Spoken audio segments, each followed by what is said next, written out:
Depuis des mois, nous disons que cette réforme est injustifiée. La situation financière n'est pas catastrophique. Rien ne justifie de prendre de telles décisions en urgence. Que cette réforme est injuste. Injuste envers les femmes. Injuste envers ceux qui ont des métiers pénibles.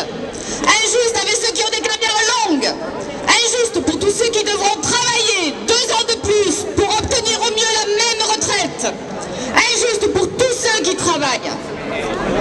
Depuis plus de 2 mois et plusieurs jours de grève, de manifestations, tous les syndicats unis, plus de 4 travailleurs sur 5 et même les retraités, 7 Français sur 10 répètent qu'ils veulent le retrait de cette réforme.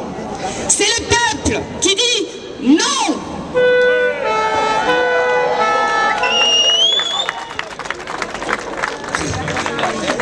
Le gouvernement reste sourd, il est autiste, il n'entend pas la colère, il méprise les travailleurs. Depuis le début, il ment sur les causes de cette réforme, sur la retraite minimale, sur les travaux pénibles, sur le chômage, sur les seniors. Ce texte changera la vie de milliers de travailleurs.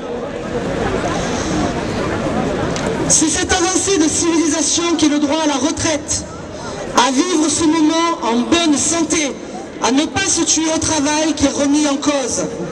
C'est aussi le partage des richesses qui est en cause, l'injustice des bas salaires et le refus de faire payer plus ceux qui le peuvent.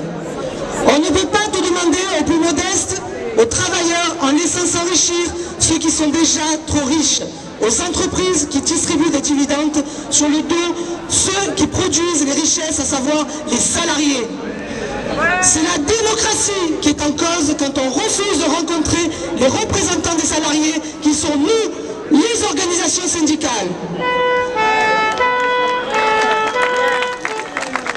Le président de la République a choisi l'arme fatale, le 49-3 contre la démocratie parlementaire et la démocratie sociale.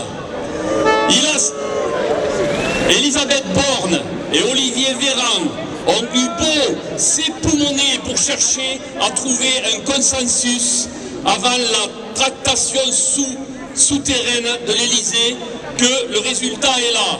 À l'évidence, une courte majorité de députés aurait pu l'emporter pour marquer le refus d'une telle loi que des millions de travailleurs actifs, retraités, sans emploi et d'autres catégories rejettent depuis maintenant plusieurs mois. Non à la violence d'une politique bornée. Non, non à la retraite Macron.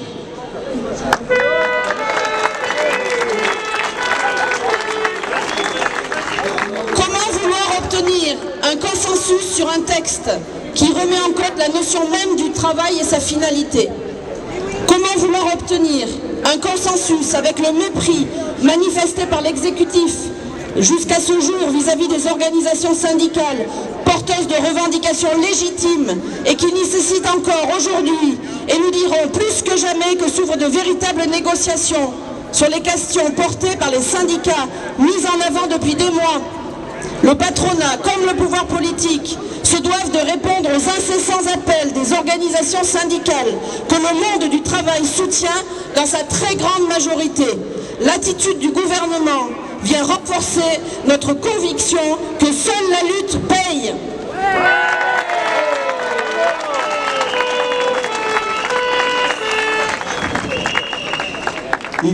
Il y a donc nécessité de renforcer nos luttes dans l'entreprise, dans les administrations, et que s'engagent partout plus fortement des arrêts de travail, des grèves, des manifestations pour empêcher cette loi injuste et injustifiée d'advenir pour l'ensemble du monde du travail.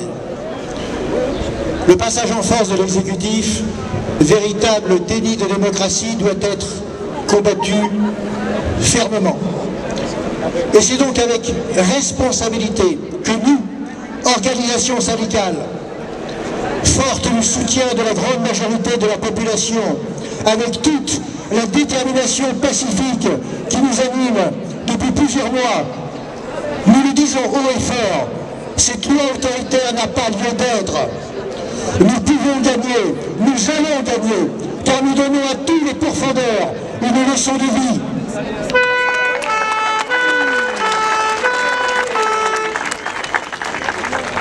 C'est en ce sens que l'ensemble des organisations syndicales, unies depuis le début, appellent et vous appellent à faire du jeudi 23 mars prochain une grande journée de mobilisation pour le retrait définitif que cette loi antisociale et pour imposer au gouvernement et au patronat que s'ouvrent de véritables négociations. Nous nous retrouverons jeudi 23 mars à 10 h à la Bourse du Travail jusqu'aux Allées Leclerc. Attention, le parcours de la Bourse aux Allées Leclerc, le parcours habituel a changé. Merci, nous vous attendons très nombreux comme d'habitude jeudi prochain.